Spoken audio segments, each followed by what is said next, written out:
1:00 p.m. So we would like to welcome you to our home webinar series. Today is the beginning of our series, Fill Your Pantry, and welcome to University of Illinois Extension. We will be presenting our webinar today on canning, and we are happy that you are all with us. We do have everybody muted, but please make sure to check that your microphone's on silent, that it's muted. And since we have quite a few people with us today, we've also put a stop on the video. So you will notice that you're not able to share a video, and this helps us to save our bandwidth. And you're welcome to use the chat box to ask questions. We'll try to answer questions as we go along, but at the end, we have some time reserved to answer questions as well. And after the webinar, you'll receive an email with an evaluation. We always appreciate honest feedback, and we will follow up with you via email with program handouts. All right. Well, thank you very much, Susan. Susan Glassman is a University of Illinois Extension Nutrition and Wellness educator. She holds a master's degree in health education and administration and bachelor in food and nutrition with a specialization in dietetics from Southern Illinois University at Carbondale. Susan has been with Extension for about 20 years, and she serves LaSalle, Bureau, Marshall, and Putnam counties here in Illinois. Her expertise is in general nutrition, food safety, and chronic disease management. Thank you, Diane. And it's my pleasure to introduce my colleague and teammate, Diane Reinhold. She is a University of Illinois Extension Nutrition and Wellness educator. And Diane received a Bachelor of Science degree in Nutrition and Dietetics from North Dakota State University. She then went on to receive a Master of Science degree in Nutrition and Dietetics and a Master of Public Health degree from St. Louis University, while also receiving her Certificate of University Teaching. Before joining Extension, Diane served as a clinical dietitian. She specialized in medical nutrition therapy for geriatric and critical care populations, diabetes education, and supervised dietetic intern students. Diane's special areas of interest include obesity and chronic disease prevention and management, healthful lifestyles, food safety, and food preservation. All right, thank you so much, Susan. And again, we want to welcome everyone once again. And I'm very excited you're able to join us. We had an overwhelming number of individuals sign up for our event today. And so we needed to go ahead and change the registration link. So we apologize in advance for that, if there was any confusion.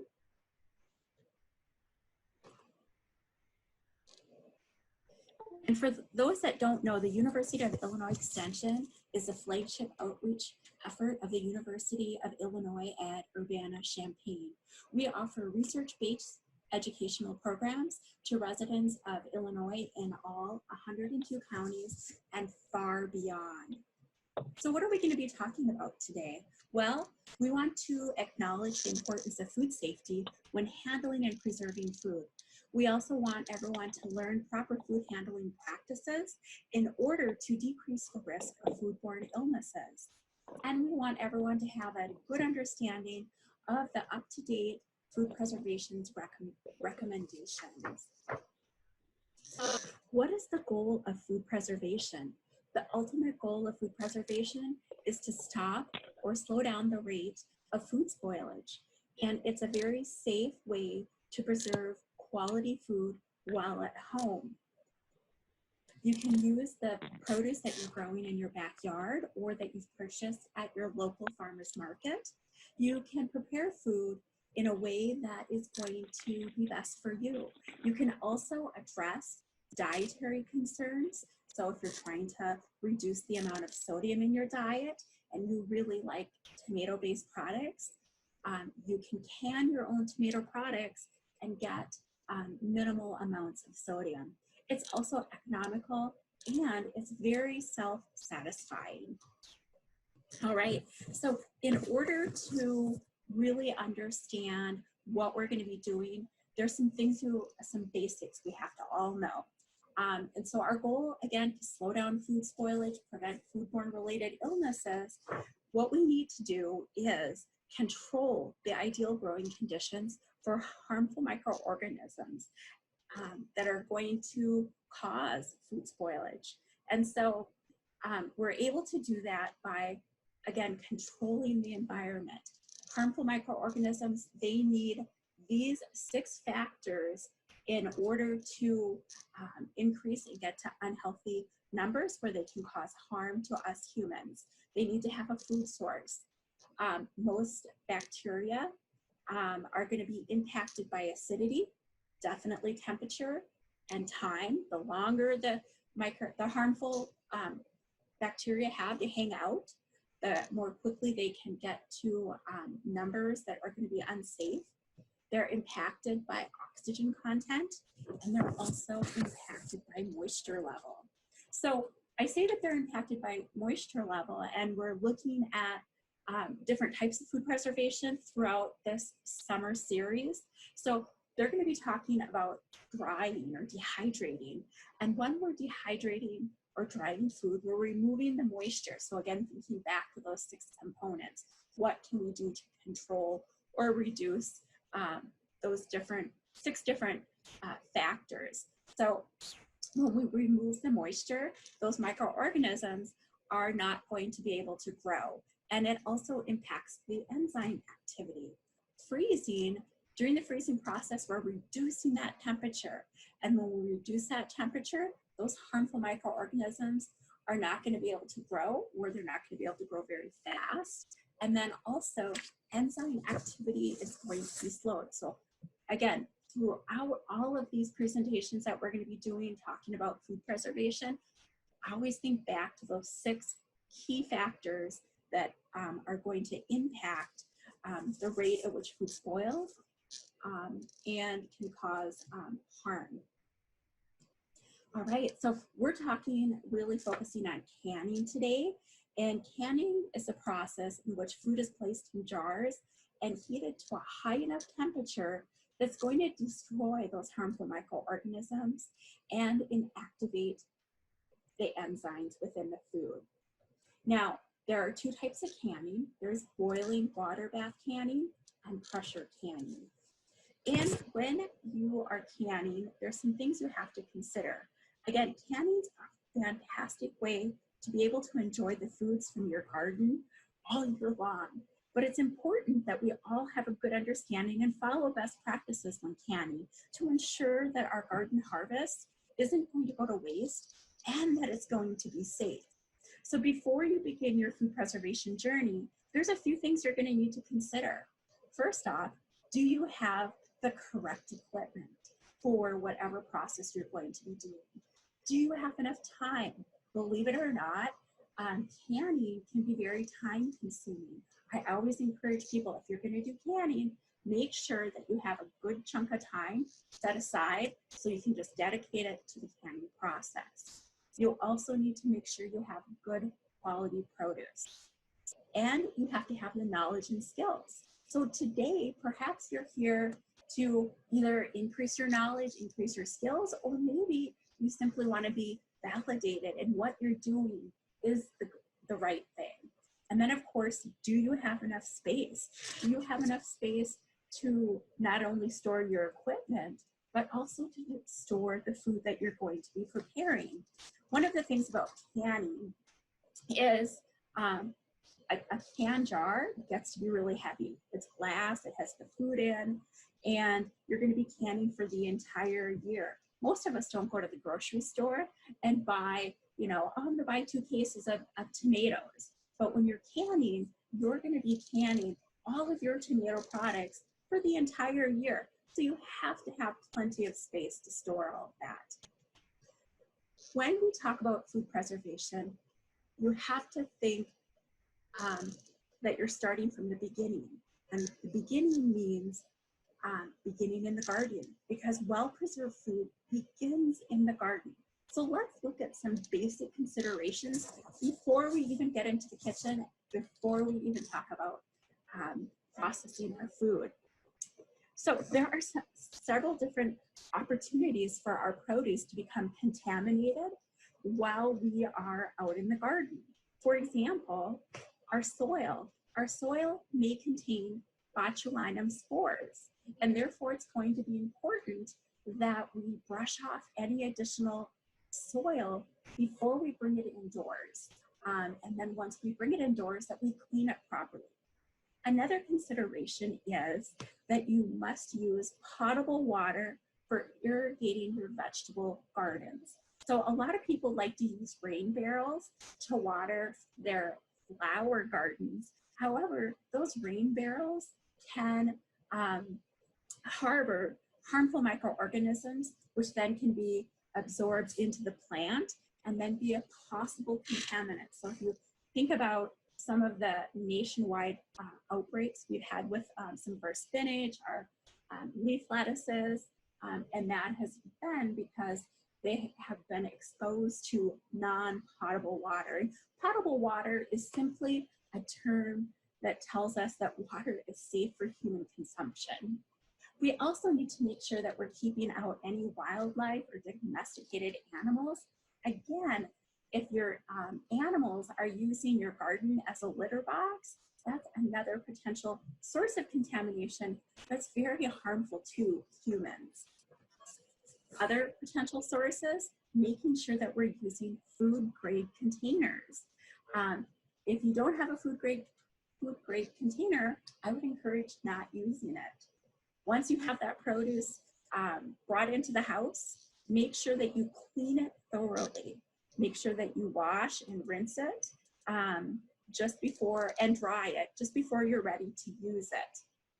Most of your produce you're not going to wash until you're ready to use it. So unfortunately, you can't like wash it the night before and then the next afternoon you'll go ahead and cut up your produce to use it and then process during the evening. Generally, what's recommended is that once you start, you process or you follow through with your process. Also making sure you're handling your produce post-harvest in a nice, safe manner. So for example, if you are going to can tomatoes, let's say it's Thursday afternoon, you got off work early, you go out, you pick your tomatoes because you know they're kind of getting close to being ripe, or maybe even a little overripe. You go, you pick your tomatoes. Well, then Thursday night you find out the kids had a soccer game that you weren't expecting. So then you're like, okay, well, I'll just work on the tomatoes tomorrow. They're sitting in some containers waiting to be used. So what the recommendation would be, go ahead and put that produce in a cooler because you want to control the temperature and keep them cool, because those tomatoes that got picked early, and let's say you're planning on them canning them Friday night after you get home from work, and if they're going to sit around, they have all of that time for those harmful microorganisms to multiply and that spoiling process to continue. Also making sure that you have good personal hygiene. And we all like to think that we have really good personal hygiene. However, unfortunately, sometimes we get lackadaisical. And if you're out in the garden, if you're like me, I always get lots of dirt under my nails. And unless I take that scrub brush and I'm scrubbing it really good, I may not be able to get all of that dirt out. Well, that dirt could then harbor harmful microorganisms. So again, make sure you're practicing good personal hygiene. If you have a cut or an open sore, make sure you're covering that, especially if you're out picking produce. There's a twofold reason for that. One, you don't want anything to be seeping or weeping from that cut or sore and get onto your food, but also you don't want to risk the opportunity of getting an additional infection from being out in the dirt. All right, so now that we've gotten our food from the garden, now we're going to be looking at how we can process safely in our home. So food safety, in addition to slowing down the rate at which food spoils, is very, very important. The CDC estimates that 48 million Americans each year are going to become sick with a foodborne related illness. Of that 48 million Americans, 128,000 are going to become ill or sick enough that they have to be hospitalized.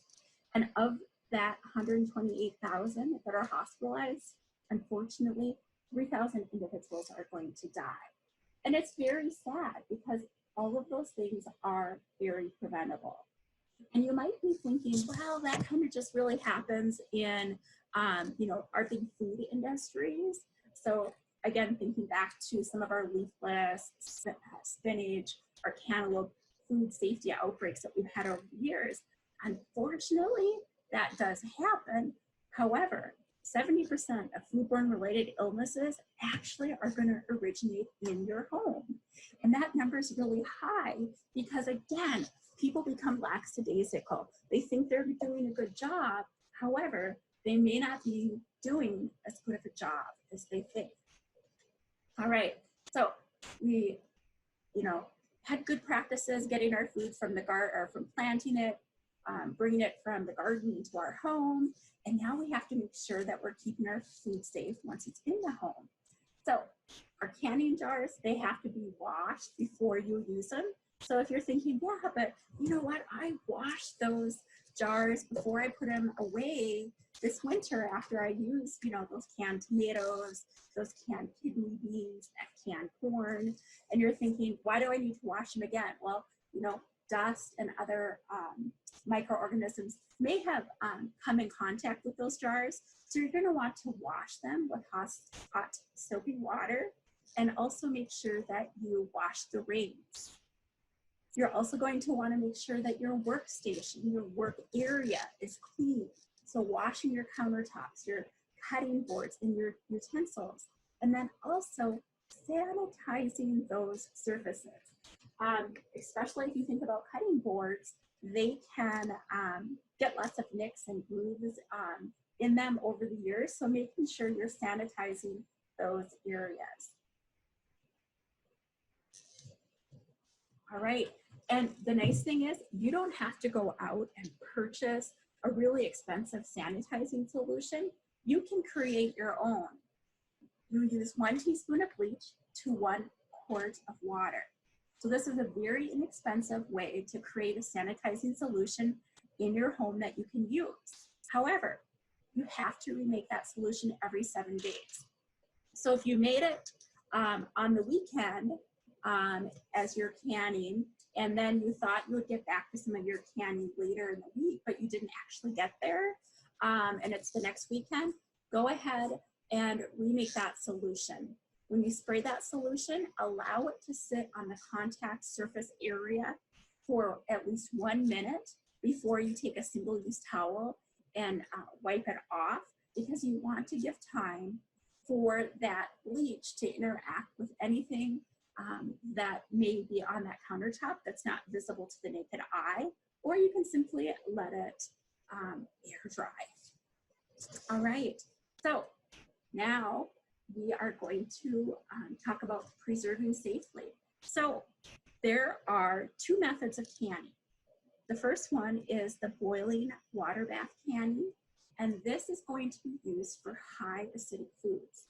Generally speaking, your boiling water bath canning process is going to have a shorter processing time compared to that of a pressure canner. The pressure canner is going to be used for low acidic foods. Generally, it's going to have a longer processing time. And some people say, well, Diane, I really like to use my pressure canner to process my tomatoes.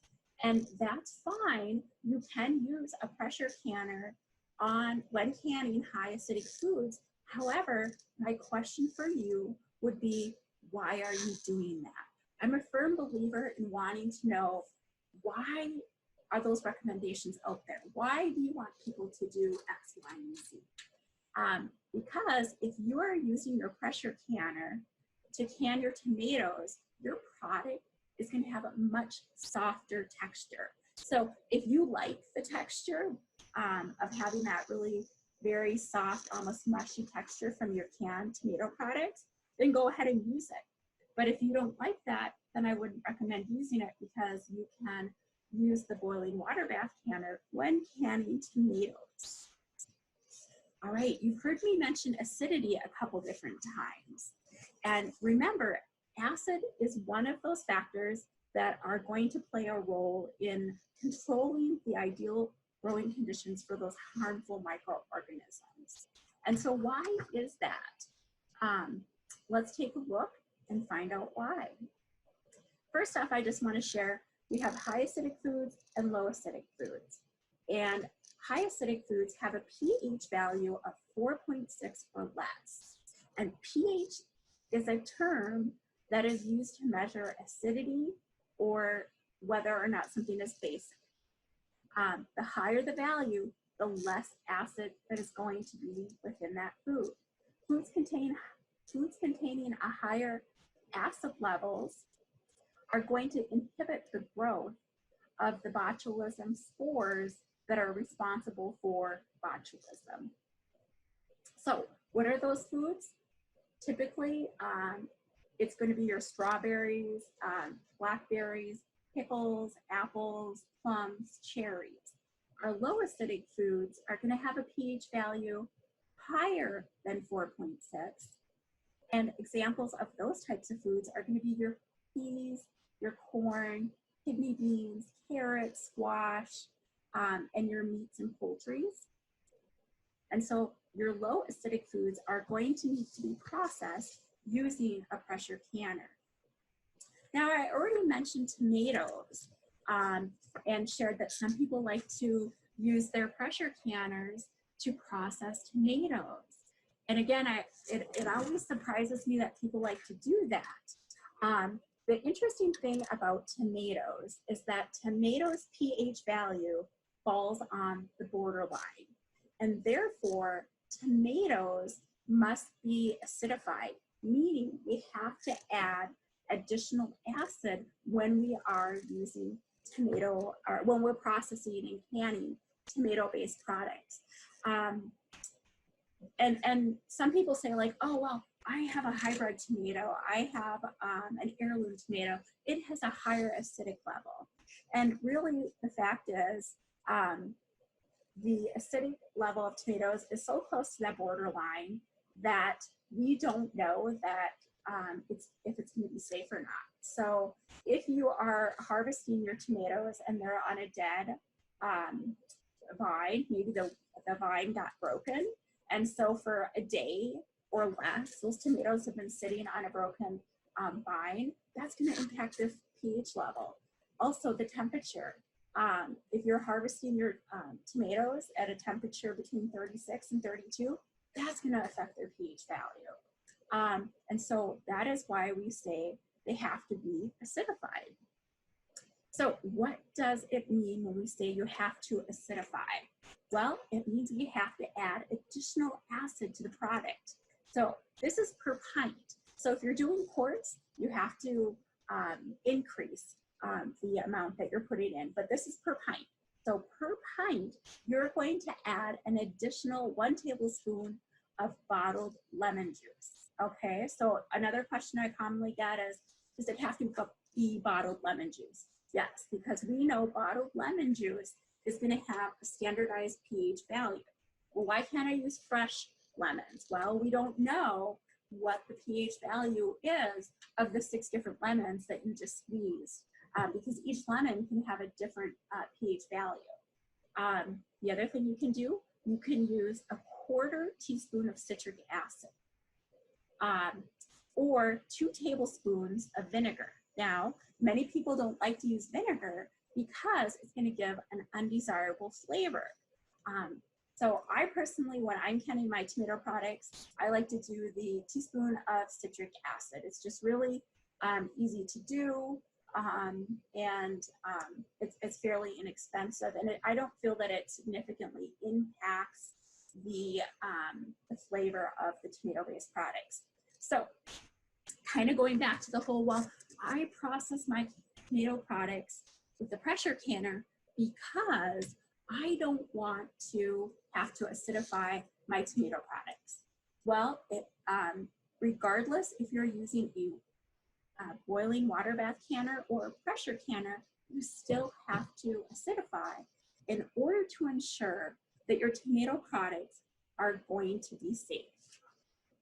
All right, so we're going to now talk about kind of more about preventing that foodborne related illness and why that's important. So when we are using a boiling water bath canner, we are going to reach a temperature of 212 degrees at sea level.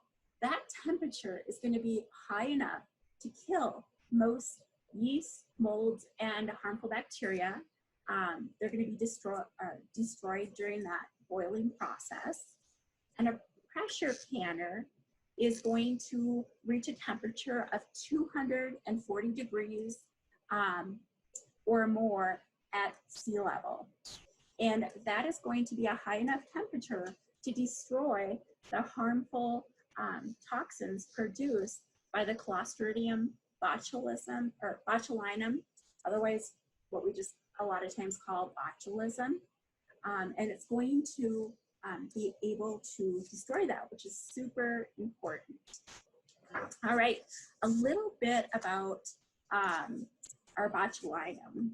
This handy dandy little germ is kind of rugged and tough, and it actually can be found in soils and on fresh produce. And that's because it's a naturally occurring bacteria.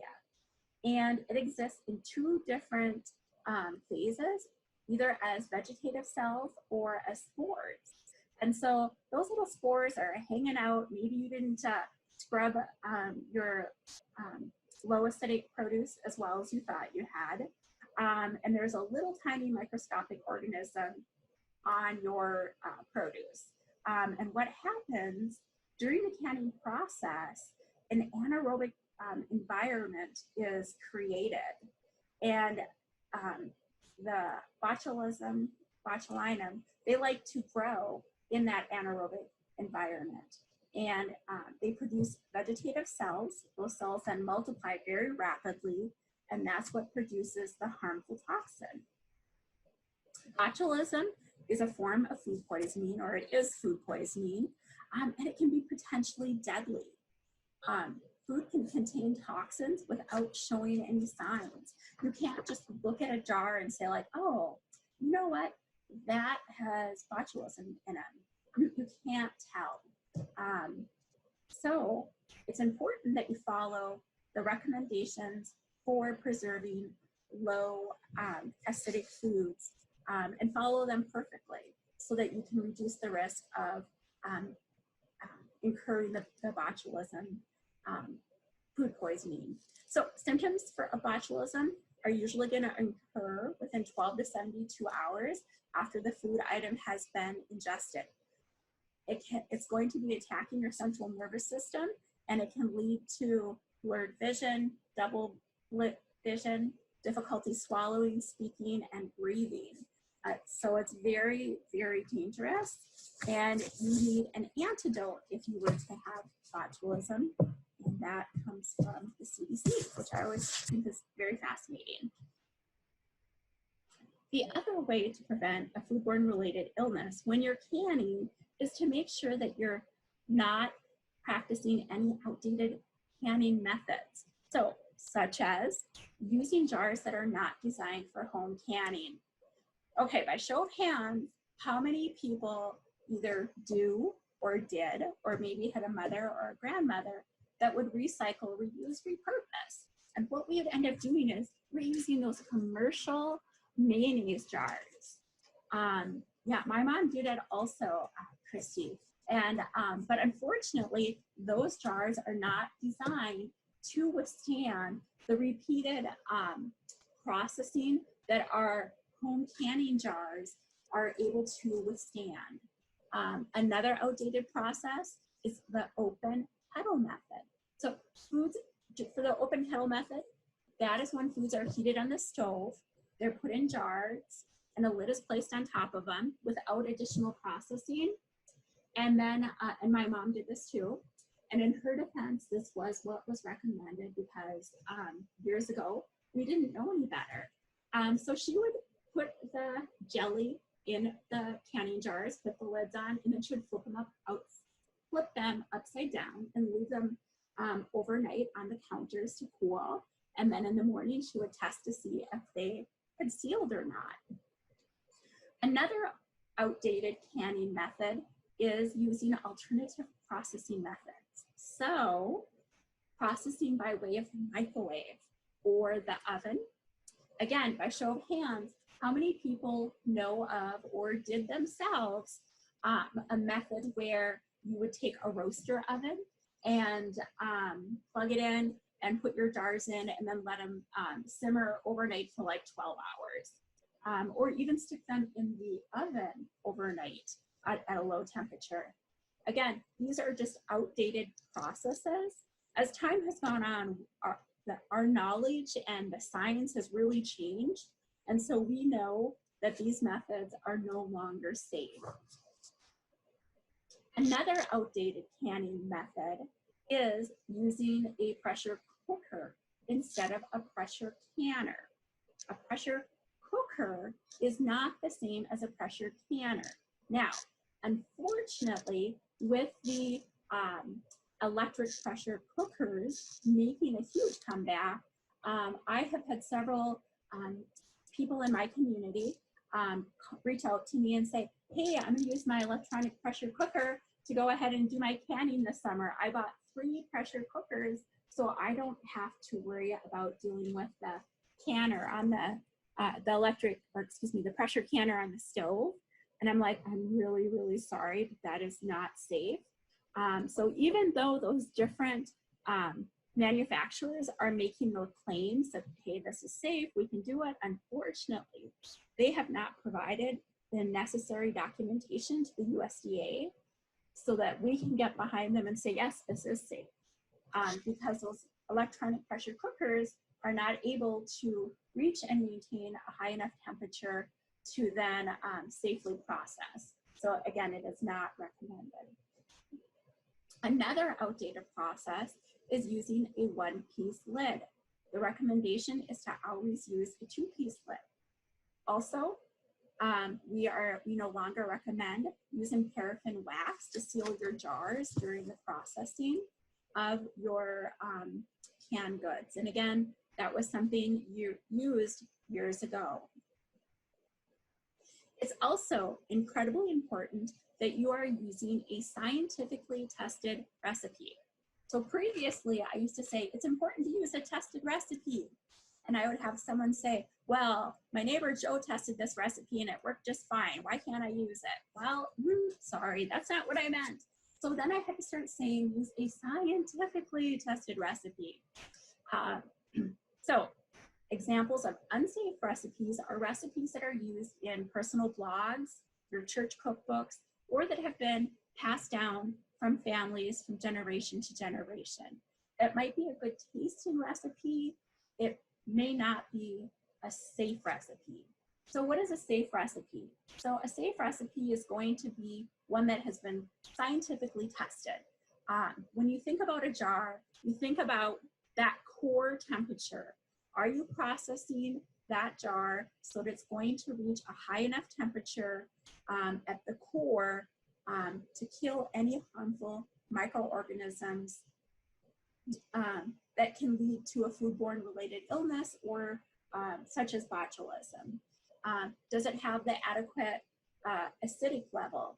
And keep in mind that the viscosity or how thick a product is, that is going to impact how long a recipe needs to be processed. And so the recipes that you're going to find in the So Easy to Preserve book, the Ball book, or the USDA Guide to Home Food Preservation, all of those recipes have been scientifically tested. And we know that without a doubt, when followed properly, those recipes are going to be safe for consumers to use and have safe foods. All right, so What other things do you need to know? Well, believe it or not, looking at this list, oh my goodness, there's a whole bunch of things you need to have. Now, you don't need to have everything, but one of the things that I have found when I do my canning, having the right equipment makes a world of difference. So one thing that is an absolute must, you have to have a canning rack. Having a wide mouth funnel, that isn't necessarily an absolute must. It just makes life easier, especially if you're a little clumsy and, you know, messy like myself. You also need a canning jar lifter. That's going to help you prevent getting burnt. Having a lid lifter, you don't necessarily need that anymore because you're not going to boil your lids like you once did. Having a ladle, a bubble freer, a jar wrench, a scale. A lot of your recipes, it's going to tell you per pound. So you do need a scale depending upon what products you're actually making. So let's talk a little bit about canning jars first. So you want to make sure that you're using a mason type jar. A mason type jar is going to have a threaded top where the lid and the ring can be secured. Mason jars are either going to be regular or wide mouth, and they come in different sizes. Your jar sizes for canning are going to be your half pint, pint and a half, that's out there, but if you're looking in your recipe books, you are not going to be able to find a temperature that or a processing time that is going to accommodate the pint and a half. Therefore, we recommend processing under the same conditions that you would a quart jar. So keep in mind, if you're going to process with a pint and a half and process with the quart time, keep in mind you're going to be applying heat for an additional amount of time. That additional heat is going to affect the overall texture of your product. You're going to end up with a softer textured product.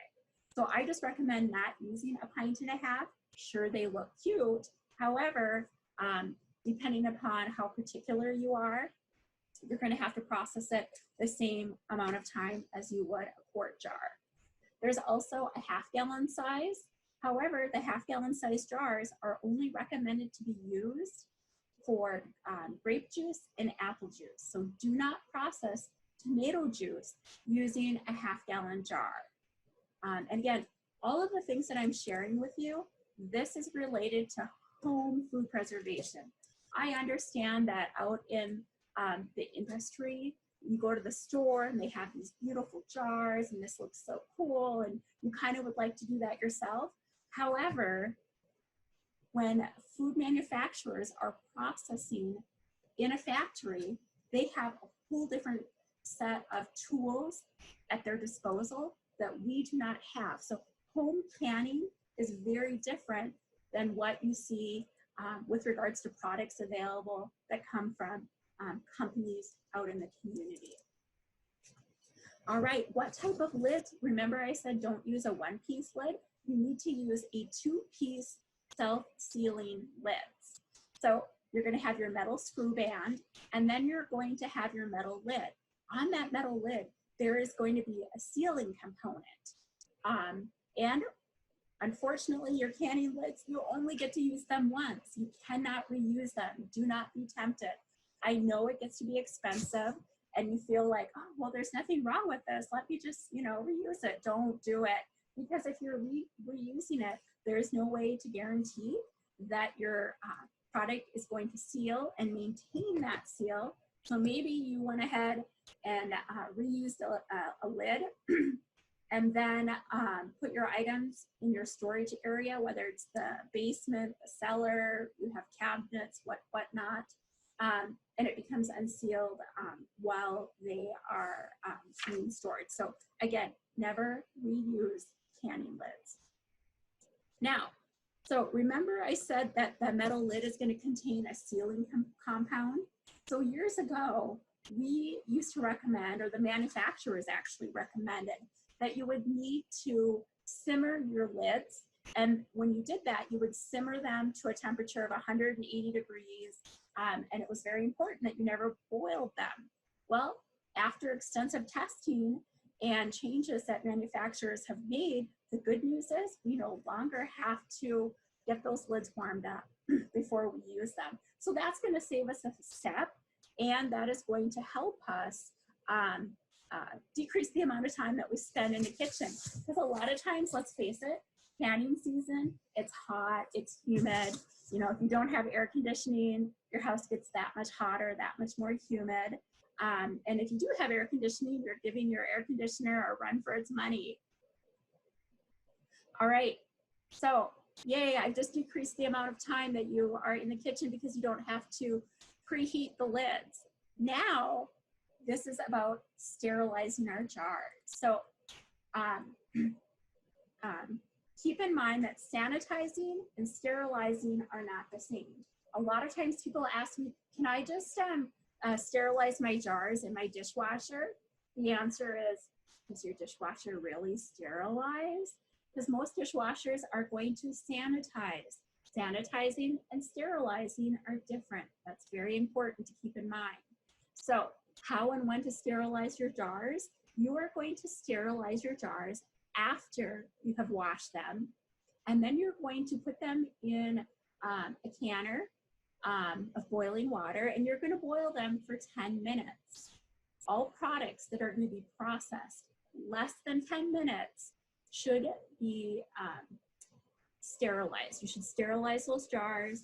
You take them right out of the water bath canner when they're still hot, and you put your product in, and then you can go ahead and continue processing. And generally, your recipe is going to tell you this information. All right, filling your jars. So when you're filling your jars, you want to make sure the jars are clean and use that wide mouth funnel. Again, I'm super clumsy.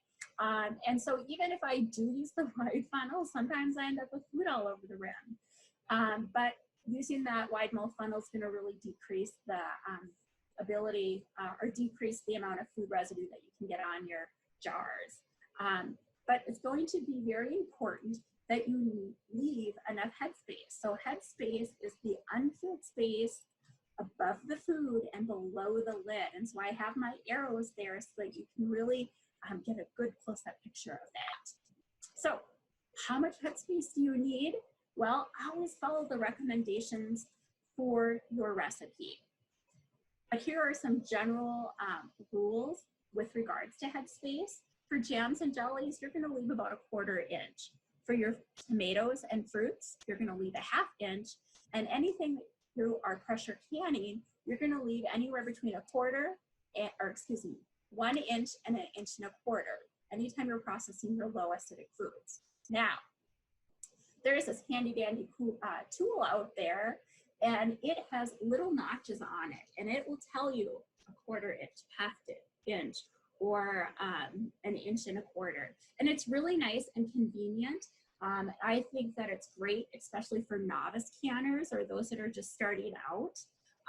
However, after you get a feel for canning and you've been doing it for a while, you can go ahead and eyeball, making sure you have enough headspace. But just keep in mind, keep your eyes honest, and feel free to do some spot checks. Get a ruler out, use this particular tool, and go ahead and just make sure that you are allowing enough space and making sure that you're not providing too much space. Why is it important to make sure you have the appropriate amount of headspace? Well, if you have too little headspace, meaning you do not have enough room for the food to expand during the heating process, what can happen is that food can bubble up during the processing and come out of the jar. And then it's going to deposit residue on the rim, and that is going to interfere with the proper sealing of your product. Also, you're going to be losing product into your canner, and then you have a big mess to clean up. And nobody likes that, right? All right, so what if you have too much headspace? So let's say you're like, oh no, I don't want to have too much headspace. So what are you going to do? Well, I'm going to make sure that you have just the right amount, because if you have too much room between the food and the bottom of the lid, what ends up happening? You have all of that extra air. Remember, during the canning process, additional air is vented out of the jar and it creates that vacuum seal. If you leave too much space, it's not going to be able to vent all of that additional air out. And then you're going to have that extra air in there. Remember, oxygen is one of those factors that we want to control for when we're looking at preventing food spoilage. And so what can end up happening? You can end up having your food become discolored, and the jar just might not seal properly because not all of the air was forced out of the jar. All right, so filling our jar, other things in addition to wiping that rim off, and what I recommend using a clean single-use cloth. A lot of times when I do my canner per batch, I'll just use one paper towel per whatever the 8 or 7 jars or however many jars that I'm putting in my canner. But the other thing that you want to remember is to get the bubbles out. You want to free the bubbles, right? So you can use a bubble freer. Yes, there actually is a tool called a bubble freer. Or I like to just use a plastic little white knife, disposable knife, because if it gets discolored, I can just toss it out. Also, it's not going to scratch the inside of the jar and compromise the integrity of the jar. And then also make sure you're securing your lids safely. It's important that your lids are finger tight. If they are too loose, liquid may escape during the processing of your product, and that may cause your lid the seal to actually fail. If your lids are too tight, what can end up happening? Air can vent out and the food can become discolored, but even worse, your lids can buckle, so then you have to reprocess or freeze that food, or the jars can end up breaking. Ugh, that's a huge mess to have to deal with. All right, processing time. So each recipe is going to be unique and different, and the processing time is going to vary depending upon the foods that you're processing. So always follow the directions very, very carefully.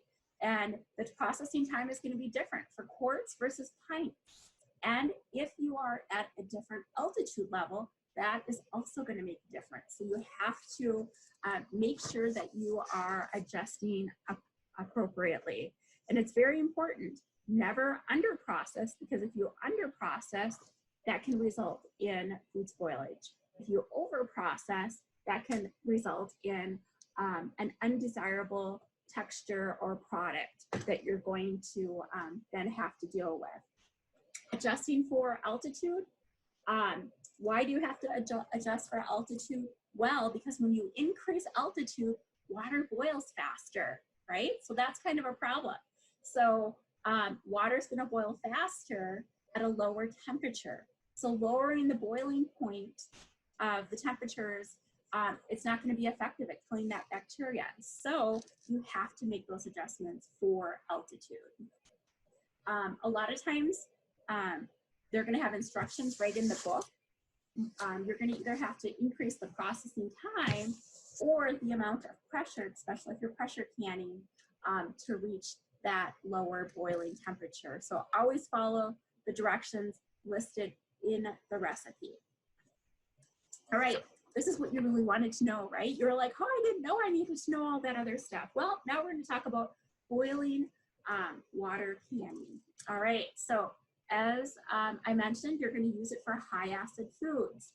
These canners are made from aluminum and or they're porcelain covered steel, and they're going to have a removable perforated rack, and they're going to have a lid that's going to fit very nicely on that. When you have your water bath canner filled with jars, it's going to take about 20 to 30 minutes for that water to boil. So again, always keep that in mind when you're looking at the amount of time that you're going to need to go ahead and process your canning products. Also keep in mind that a boiling water bath canner is going to reach a temperature of 212 degrees. And it must be maintained for a specified amount of time. It will never, ever, ever reach a high enough temperature to destroy the bacteria that are going to produce the harmful botulism toxin that can cause damage to us. All right, this is another thing that's important. You need to get a ruler out, especially for novice canners or those that are just beginning. When you put your jars in the canner, first off, don't start off with your canner plump full of water, because when you put the jars in, the water is going to be displaced, and then you're going to have a flooded stovetop, and that's a problem, right?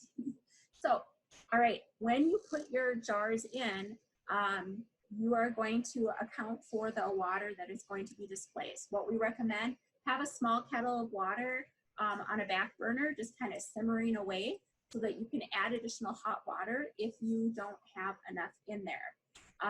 But you're going to measure and make sure that the water does not go above 2 inches. You're going to want 1 to 2 inches of water covering the tops of your jars. And that is going to help accommodate for the evaporation process that occurs throughout the processing of your jars. And you might be very, very surprised. I know I've been surprised at how much water actually evaporates. All right, so what is the process of a boiling water bath canning? So first, you're going to be prepping your food using a tested recipe. While you're preparing your food, depending upon how involved it is, what I would recommend doing, have your canner half full of water and have it simmering. Make sure you keep the lid on. You don't want that water to be evaporating out. Fill your jars. As you're filling your jars, go ahead and turn up the heat so that the water is going to have a better chance to start boiling. After you get your jars filled, the water may not be boiling yet. That's fine. Go ahead and place them on the canning rack and then slowly place them in the water. Check the height. Make sure that it's no more than 1 to 2 inches. I really recommend measuring with a ruler. I know some people that have been canning for 15, 20, 30 years, and they're like, I can just eyeball it. So I would just say keep your eyeballs honest, right? And you're not going to begin the timer for the processing of those jars until you have reached a full rolling boil. I call this the scary boil. And here's a picture, because when you lift the lid off the canner, water splashes and everywhere because it's such an intense boil. That is when you begin your timer. After your processing time has been complete, go ahead and turn off the heat. Then you're going to remove the lid and wait 5 minutes. Let let's say you're doing jam. Let your jam sit for 5 minutes undisturbed before removing them from the canner. And here they're using a jar lifter. And again, that's a great way to help so that you don't get burned. Moving on to our pressure canner. So our modern pressure canners are lightweight. They have thinner walls. They have gaskets, removable racks, and they have a lot of safety features that maybe years ago the pressure canners didn't have. So always use a canner that has the underwriter's laboratory information with it, because that way you can ensure that it's actually safe to use. Now, your pressure canner is going to have a removable seal. Most of them do.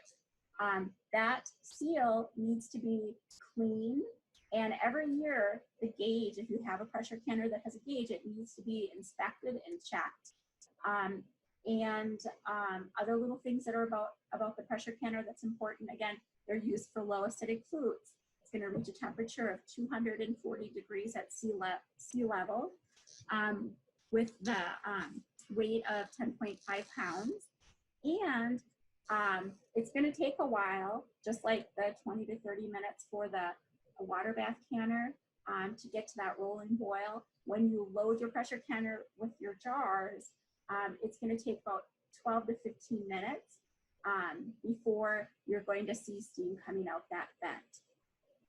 The important thing about pressure canning is that there are multiple factors at play. So keep in mind those 6 factors we talked about, the food, time, temperature, moisture level, acidity level, and oxygen.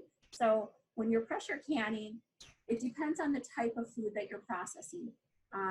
depends on the acidic level, the type of recipe that you're using, the processing time, the temperature, the amount of pressure with the weighted gauge or with your just gauge in general. And that is going to culminate with regards to your processing method. When you're filling your pressure canner, again, it's interesting because when I first pressure canned, I thought, oh, well, I have to fill this thing up with water. Nope, you don't. This is the nice part, because you're only going to put 2 to 3 inches of hot water at the bottom of your pressure canner. And what's going to end up happening during the processing, all of that water is going to then turn into steam, and it's going to vent out. And not all of it, a good chunk of it, I should say. And it's going to kind of vent out. So I have that orange circle. That is your canner rack. So make sure that you have your canner rack in your canner. You never want to put your jars directly in the canner without the rack for your pressure canner, because those jars can then break. So here's the process. Prep your food using a tested recipe. While you're preparing your food, have your water simmering. Well, since there isn't as much, you may not have to do that. It's just kind of a personal preference. Fill your jars. As you're filling your jars, turn up the heat to kind of get that water more agitated, heating up quicker. And then go ahead and put your jars in the pressure canner. The pressure canner rack is generally in there from the get-go. And then fasten the lid. That is going to need to fit very snugly and very secure, because it's going to form that seal. And then if you have a weight, keep that off of the vent port. And you can see I have that with an orange circle there as well. Turn up the heat setting, and you're going to wait until steam starts coming out of that vent port. Once that has vented continuously for 10 minutes, then you're going to go ahead and put the weight back on that port, and then it's going to pressurize. You're going to see your gauge start to move, and then it'll reach its pressure, and then you're going to have to watch to make sure that it maintains that pressure. When you're done processing, turn off your heat, allow your canner to depressurize, remove that weight, and then wait 10 minutes before opening the lid and removing the jars. Now, the dial gauge, this is what your most gauges are going to look like if you're using a dial gauge. And you're going to notice that once you put that weight on the vent port, the pressure is going to go up, and it's generally going to go up to that 8 pounds pretty quickly. And then you're going to watch it and adjust it once it reaches that. And when I say adjust, I mean adjusting the temperature on your stovetop. So, but you should never, ever, ever leave your pressure canner unattended, because if at any time during the processing procedure, the pressure goes below the recommended amount of pressure, then you're going to have to start all over again. And, you know, if it took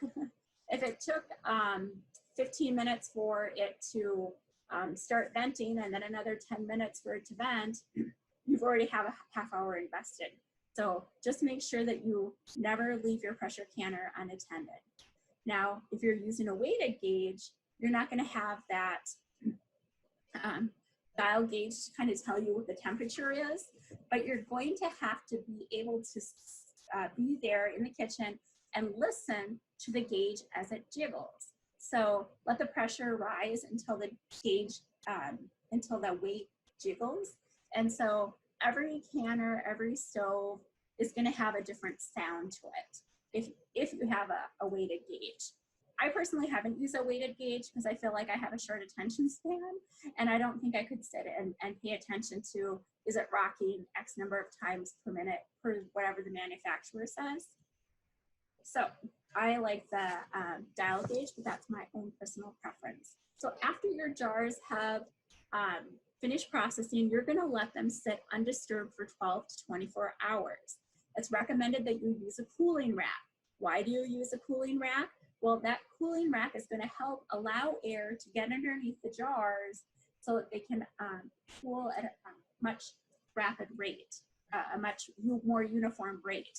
The other thing to keep in mind is that you are not going to take a jar and place on a countertop because that can either crack the jar or it could crack your countertop. Placing something super hot on, let's say, a marble or some type of stone countertop. And you might think, well, it's not that big of a deal, but if you have your air conditioning in your home running, that countertop gets quite cool. And so after you've already invested all of the time in planting your garden, processing, preparing everything, you don't want to, lose a jar because you're like, oh, that's so much time and effort I put in. So go ahead and use that cooling rack and make sure that you don't put too much weight. So you may need a couple different cooling racks. I know my mom didn't have a cooling rack, so she would lay towels down, and that does work because, again, you don't want to put your product directly on the countertop. All right, how do you know if your jars have sealed? Well, you're going to have to test. So you can press the center of the lid with your finger, and you can hear whether or not it has that concave sound or not of sealing. If your jars do not seal, you have the option to reprocess them. However, they have to be reprocessed within 24 hours. So if you've let them sit for 8 hours undisturbed overnight, you have to still take into consideration, okay, if I'm going to reprocess, I have to get, going on this so that I can get this done. So what we recommend is go ahead and put them in the refrigerator until you're able to reprocess them. But keep in mind, when you reprocess, you're going to end up with a much mushier product. So you may want to consider, do I want to reprocess them? Do I want to freeze them? Is this something I can use really quick in the next couple days? So it really depends what your end game is and how much time you actually have. All right, storing your jars, and I apologize, we're going over just by a few minutes. Storing your jars. Remove the screw bands. Even though it looks super cute to have your jars with their screw bands in, you want to remove them. And you want to do that because, one, you're going to be testing to make sure the lids are actually sealed. You're going to want to make sure that no food escaped during the processing because, again, that can compromise the integrity of the seal. And you're going to want to wash and a lot of times reuse those rings that are on the screw bands. The other thing is when you're storing your jars, make sure you store them in a cool, dry, dark location. So when I say a cool location, I like specifics. So 50 to 70 degrees is what is ideal. Do not store them above 95 degrees. That is going to put them at greater risk for a foodborne related product for you to end up having a product that's unsafe to eat. Also, make sure that they are not going to be stored in an area that's so cold that they accidentally freeze. Because when they freeze, what happens? Food, things expand when they freeze. So that can pop the lid off and that can compromise the seal of the jars. But then maybe it self-seals when you, it might freeze and then thaw and then it self-seals. But during that time that it was unsealed, it becomes unsafe. The other thing is when I say dry location, make sure that you're cognizant of the humidity level, the moisture content. Those lids can corrode. They're made out of metal. So make sure that the moisture isn't going to be that it's going to encourage the metal to corrode. And then really for best use within 1 year, and that's for best quality of product. Here are some very important resources. The So Easy to Preserve 6th edition book. When I first started canning and food preservation, they handed me the book and said, this is your Bible. And I was like, really? That's it? There's only one book? Well, you know what? This is your main book. Because the USDA Complete Guide to Home Canning, that book references the So Easy to Preserve book as well. And the same with the National Center for Home Food Preservation.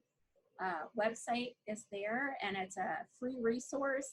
But that information also references the So Easy to Preserve book as well. So lots of things, but the information is, you know, based on science, and really the So Easy to Preserve book is going to be your mainstay with regards to food preservation. We also offer an online program through the University of Illinois Extension, and they have different modules. So normally when I teach this class, I teach it in a 3.5-hour session. So when I was said, oh, I have to teach it in an hour, I was like, oh, I hope I can do it in an hour. And again, thank you for sticking with me. It's a little over. But the Preserve the Taste of Summer, it gets down into more information and breaks it down more. So summing up today's presentation, home food preservation can be a cost savings way for you to preserve your food. But some methods are going to have a higher startup cost than others. And you're going to have the knowledge, the skills, the space, all of those things we talked about earlier. And always, always, always practice food safety. You don't want to put yourself, your family, your friends, your loved ones at risk.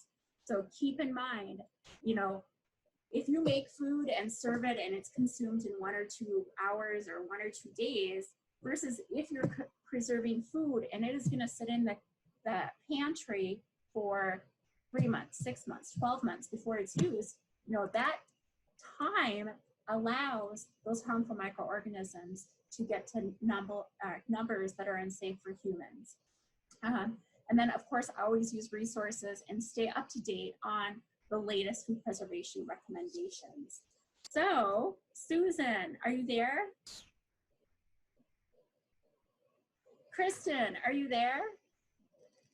I'm here. Diane, this is Mary Liz. Susan, are you here now? I'm here, no. Yes. So I've been keeping track of some questions, and there were quite a few questions in the chat box. So thank you everybody for putting those in there. Mary Liz and I have been trying to field some of those questions as you were speaking, but I do have a list of some if you'd like me to go through those right now. The first question is, will the PowerPoint slides be available? The PowerPoint slides will not be available. However, we will have an amazing handout for you.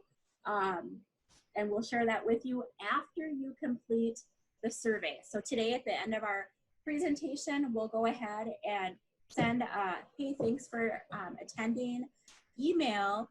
And then in that email, there's gonna be a survey link. And so we would like you to fill out the survey link, and then you will then be emailed probably next Wednesday, information on all of the handouts, because we want to allow people enough time to complete the survey, and then the handouts will be shared with you if you fill out that survey. Okay, great. Next question is, can you freeze produce and then can it at a later date? Yes. And it's recommended that you do blanch, but we'll talk about freezing next week. Okay. Someone has 40-year-old jars. Are these safe to use? I would not recommend using jars that are that old. I would recommend recycling them and then getting newer jars. And I mean, you have to take into consideration, are they jars that have been used? Because if they've been used over time, glass can become brittle. There might be nicks and chips and all that type of stuff in them. So unfortunately, I know we live in a disposable world. I'm all for reusing, repurposing, but I would have to probably, the recommendation would be not to use them. But of course, there's always your own personal judgment at play. All right, thank you. Is there a way to get family recipes tested or to test acidity of that recipe at home? You would need to contact a laboratory that could do the testing for you. And we can, Mary Liz, are you still on? We can send out a list of companies or laboratories that do testing of recipes. However, generally there is a substantial cost involved. Yeah, we can do that. Actually, Diane, some of them only charge about $25. So I'll forward the addresses to you, and you can attach them to the correspondence with the attendees. Okay, good. I didn't know that. Thank you. All right, next question. If a recipe calls for 8 pints, but you only use 6, does the processing time change? So it's always important to follow the recipe exact. So if your recipe calls for 8 and you're using 6, you're changing the density of that product as well as the acidity level. So again, thinking back to those 6 factors: time, acidity, the type of food product, the density of the product, all of those factors are at play. So please do not change recipes. Follow them exactly. Can you put sealing lids in the dishwasher rather than washing them by hand? The lids, I would just wash them by hand. Why? I think that would, to put them in the dishwasher, like a dishwasher maybe takes an hour to run versus just washing them by hand. It might take 2 minutes. I mean, sorry. Okay. Next question. There's a couple more questions. If cold packing meat, can this person sterilize their jars and let them cool before packing the meat into them? I would follow the recipe exactly. So, Mary Liz, do you have a comment on that?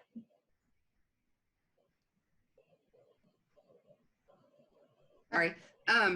Right, there'd be no need to sterilize the jars before you're processing meat. You know, we only sterilize jars when the processing time is less than 10 minutes. When you're processing meat, you're talking 95, 100 minutes. So just make sure they're super clean. And then again, as Diane said, follow your recipe. And last question. If you have too little space in your jar and it didn't seal, can you redo the same jar with less food right away? You would want to take the food out and wash that jar. You're going to need to get a new lid, wash the ring off or the screw band, and start all over. To do it properly is what the recommendation would be. All right, well, those are all the questions I saw in the chat box. So Mary Liz, I know you've been keeping an eye. Have you seen anything else come in that hasn't been addressed yet? And just for time's sake, maybe we'll take 2 more questions and then we'll go ahead and kind of wrap things up here. I think you've answered everything. I think we're good to go. Oh, wait. Here's the last one. I do have a question. What are the 2 and 2 yellow lines on the screen? This is a different platform, and I think I accidentally drew on my screen, so I apologize. They're squigglies that I accidentally did somehow. All right, well, thank you all for your excellent questions. I just want to share with you a couple opportunities. So we have the Illinois Extension Extending Wellness program going on, and you can sign up to get wellness tips, and it's going to include information on your finances, on family issues. And when I say family issues, it's going to range from dealing with children to dealing with aging parents to being a caregiver. We're also going to have healthy eating information, and you're not going to receive more than 2 texts a week, and we're not going to share your information. And if you sign up and you decide this isn't what you wanted, you can always stop at any time. I also want to encourage everyone to come back next week. Next week, we're going to be freezing foods at home. So lots of good information there. Again, Wednesday, June 10th from 1 to 2 p.m. We also have some other wonderful opportunities here at the University of Illinois Extension. We have a summer self-care program, and that is going to give information, with so much media hype over the latest self-care trends, it's hard to know what advice to trust. And this series is going to offer evidence-based strategies for improving your self-care routine. and it's going to help allow you to choose programs that are going to be really the best for you. We also have a program called Let's Talk Money. It's an 8-week series, and it's going to help you talk to both your family, friends, and financial professionals about money. And so we'll include that information when we send out our information. We want to thank you so much for attending today. Thank you for staying with us. We have additional resources. We have What's Cooking with Mary Liz, and you got to hear Mary Liz's voice today. We have some really great canning, water bath canning, pressure canning, videos to watch. Also the University of Illinois Extension website. And you can also join us around the table. That's our Facebook page. And also thank you to Kristen and Mary Liz and Susan. These are all my colleagues for helping us out today. And I just wish you a fabulous week. And thank you so much for attending. Look for our follow-up email. Thank you so much. We'll see you next week.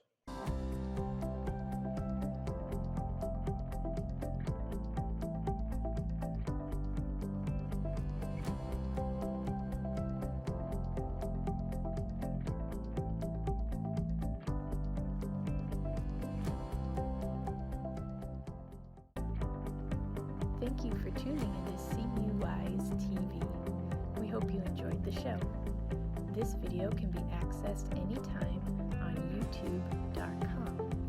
In the YouTube search bar, type in UPTV6 and look for their microphone logo. We hope you will join us again